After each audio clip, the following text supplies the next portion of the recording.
Simple egg rice అన్నం పొడి పొడిగా వండి మసాలాలు కొంచెం అటు ఇటుగా వేసిన ఉప్పు కారాలు సరిగ్గా వేస్తే నచ్చని వాళ్ళు వంకలు పెట్టే వాళ్ళు ఎవరంట.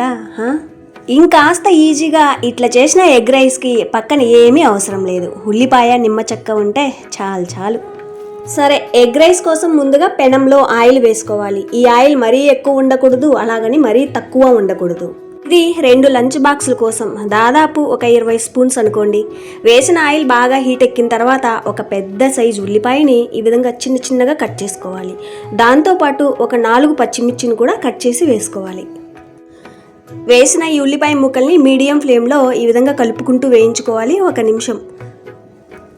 చూడండి, మరీ ఎర్రగా కాకుండా ఈ విధంగా వేగితే చాలు. ఇప్పుడు ఒక పెద్ద సైజు టమోటాని, బాగా గుజ్జు ఉన్న టమోటాని చిన్నగా కట్ చేసి వేసుకోవాలి. ఈ టమోటా ముక్కల్ని కూడా ఈ విధంగా కలుపుకుంటూ ముక్కలు మెత్తబడి మగ్గేదాకా వేయించుకోవాలి మీడియం ఫ్లేమ్లో. ఈ టమోటా ముక్కలు తొందరగా మగ్గడానికి ఇక్కడ అవసరమైతే మూత పెట్టి లో ఫ్లేమ్లో ఉడికించుకోవచ్చు, తొందరగా మగ్గిపోతాయి. చూడండి, టమోటా ముక్కలు కూడా ఈ విధంగా మెత్తగా వేగిన తర్వాత మసాలాలు వేసుకోవాలి. నేను తీసుకున్న రైస్ కోసం అంటే 2 లంచ్ బాక్సుల కోసం ఈ మసాలాలు. రైస్ ఎంత తీసుకున్నారో దాన్ని బట్టి ఇవి వేసుకోవాలి. కారం ఆల్రెడీ పచ్చిమిర్చి వేసాం కదా, చూసుకుని వేసుకోవాలి. 1/2 teaspoon garam masala, 1/2 teaspoon పసుపు, 1 స్పూన్ ధనియాల పొడి, రుచికి సరిపడా సాల్ట్. ఇక్కడ వేసిన సాల్ట్, కారం, పోపులో వేసిన పచ్చిమిర్చి, ఈ 3 కొంచెం చూసుకుని వేసుకోవాలి. తక్కువ అయితే లాస్ట్లో చూసుకుందాం. వేసిన ఈ మసాలా పొడులని పచ్చిదనం పోయేదాకా లో ఫ్లేమ్లో ఈ విధంగా కలుపుకుంటూ వేయించుకోవాలి. ఈ మసాలాలు ఆయిల్లో వేగాక ఒక మంచి స్మెల్ కూడా వస్తుంది. తర్వాత ఇక్కడ లో ఫ్లేమ్లోనే ఉంచి ఫ్రెష్గా ఒక 10 దాకా కరివేపాకు రెమ్మల్ని వేసుకోవాలి. ఈ కరివేపాకును వేయించాల్సిన అవసరం లేదు, ఆ గ్రేవీలో ఈ విధంగా బాగా కలిపేసి ఇప్పుడు గుడ్లు వేసుకోవాలి. 2 లంచ్ బాక్సుల కోసం కనీసం 4 గుడ్లైనా వేసుకోకుంటే ఏం బాగుంటుంది చెప్పండి.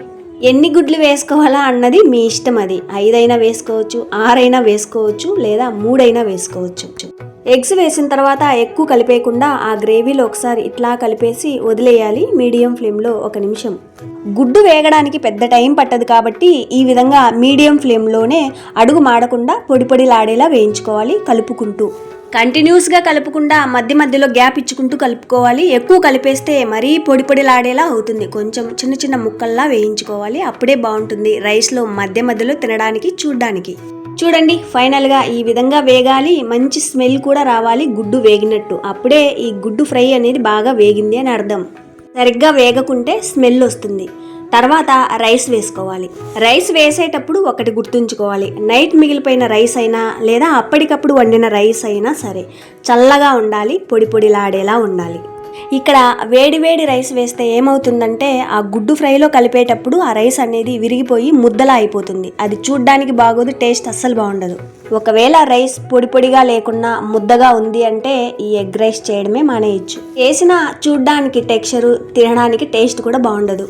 అది ఈ ఎగ్ రైస్కే కాదు, ఏ రైస్ వండినా రైస్ పొడిగా ఉండేలా చూసుకోవాలి.